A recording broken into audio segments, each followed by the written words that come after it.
জনগণ, আশা করি তোমরা ভালোই আছো। আবার চলে এসে অন্য একটা ব্লগ নিয়ে তোমাদের সাথে। আমি অরিজিৎ, তোমরা দেখছো কোচবিহার অরিজিৎ ব্লগ। আজকে যাচ্ছি কোচবিহার, সেই কোচবিহারই যাচ্ছি। কোচবিহার অনেক জায়গায় যাবো, কোচবিহার রাজবাড়ি, মদনমোহন মন্দির, NN পার্ক, অনেক জায়গায় যাবো, তোমরা ভিডিওতে দেখতেই পারবা। আর রেডি হয়ে কথা বলছি, চলো যাওয়া যাক। এই তো রেডি হয়ে বাইরে গেছি, দেখছো আমি বাইরে গেছি বাড়ির থেকে। আমাকে রাস্তাটা জঙ্গল, পিছনে জঙ্গল, যাচ্ছি সামনে দিয়ে, সামনে মন্দির। চলো টোটোতে উঠে একবার দেখা হচ্ছে।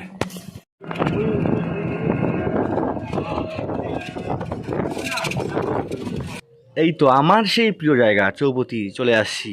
কি সুন্দর লাগে এই জায়গাটা আসলে, আমার মন ফ্রেশ হয়ে যায়। এই তো এই মাত্র দেখা হয়ে গেল গা বোকা এই সরি বিশ্বজিতের সাথে। বিশ্বজিৎ একটা নাম যেন কি আছে? আমার নাম বাহুবলী। এই তো দেখা হলো। এখন এই জায়গা থেকে গাড়ি উঠবো, চলো যাওয়া যাক। এদিকে যাবো, এইদিকে গাড়ি আসতেছে। ওরে বাবা, এটা গেল তো। এটাই যাবো রে, এটাই যাবো। দাঁড়াও আমরা যাবো তো। কই যাবে এটা? কোচবিহারি তো।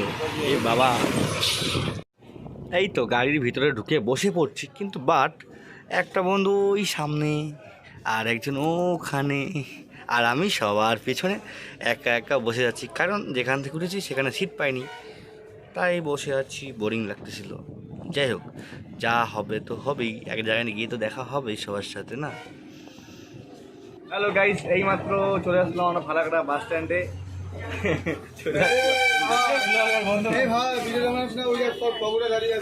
কি কাদের ভিডিও?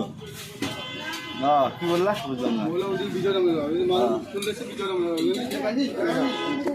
ওই কাকুটা বলছিল এখানকার ভিডিও করে, কারণ এখানে ওই রাস্তা থেকে দোকানগুলো সরাচ্ছিল, তাই বলছিল এখানকার ভিডিও করে সোশ্যাল মিডিয়ায় দিয়ে দে, হ্যাঁ তাহলে ভালো হবে আমাদের বলছিল।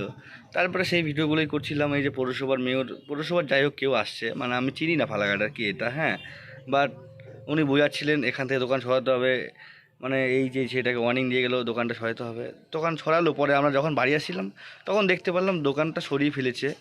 হ্যাঁ, এখানে ওই সব নিয়েই গল্প হচ্ছিল, আর ডেঙ্গু সতর্কবার্তা চলছিল আর কি। রাস্তায় দোকান দিলে তো সরাতে হবেই অবশ্যই। আমি বুঝলাম না সুমন, তোরে ভাইরাল করে সেই লাগছে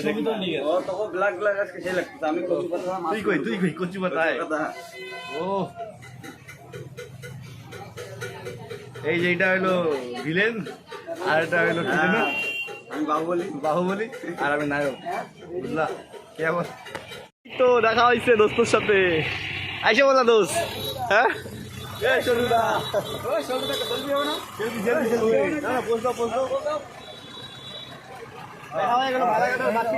ভবিষ্যৎ বাসিন্দা আর কি। গাড়ি কি করছিস? কোন জায়গায় অ্যাক্সিডেন্ট করছিলি? কই ভাঙি তো নাকি? কোন জায়গায় ভাঙছে? এই যে এই গাড়িটা নিয়ে দোস্ত অ্যাক্সিডেন্ট করছে। এই দোস্ত গুড নাইট, টাটা।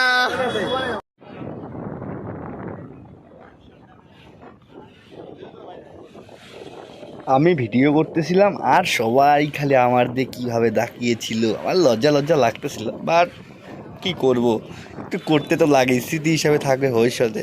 আমরা তো ভাইরাল হওয়ার জন্য করি না ভিডিও।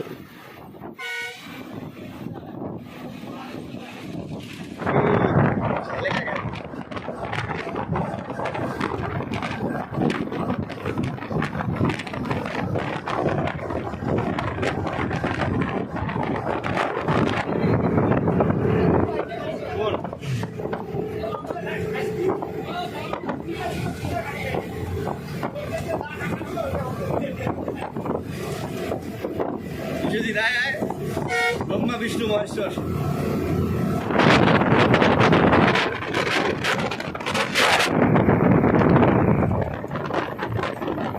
আজকের ভিউটা না একেবারে অসাধারণ ছিল, যা লাগছিল না আকাশটা, মানে মেঘ ভরা, মানে দেখতে এতটা ভালো লাগছিল কি আর বলবো।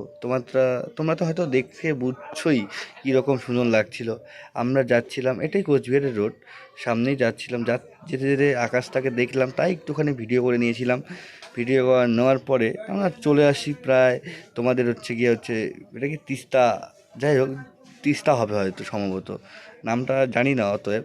কিন্তু আকাশের সাথে মেঘগুলো, আকাশ আর নদী আর মেঘ একসাথে রয়েছিল, আর কি সুন্দর লাগছিল দেখতে, মানে মারাত্মক, মানে দেখতে মারাত্মকই লাগছিল। উফ, কি সুন্দর ভিউ।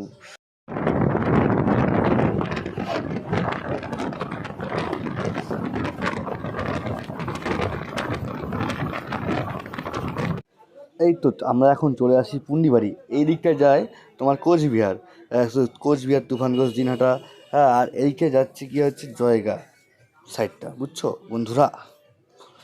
আমরা যাব এখন কোচবিহার রোড, সামনে এই আমরা ডান পাশে যাব, ডান পাশে কোচবিহার রোড, আর বাঁ পাশে পড়তেছে কি তোমাদের জয়গা বা ভুটান যেতে পারবা যে রাস্তা দিয়ে, সেই রাস্তাটা।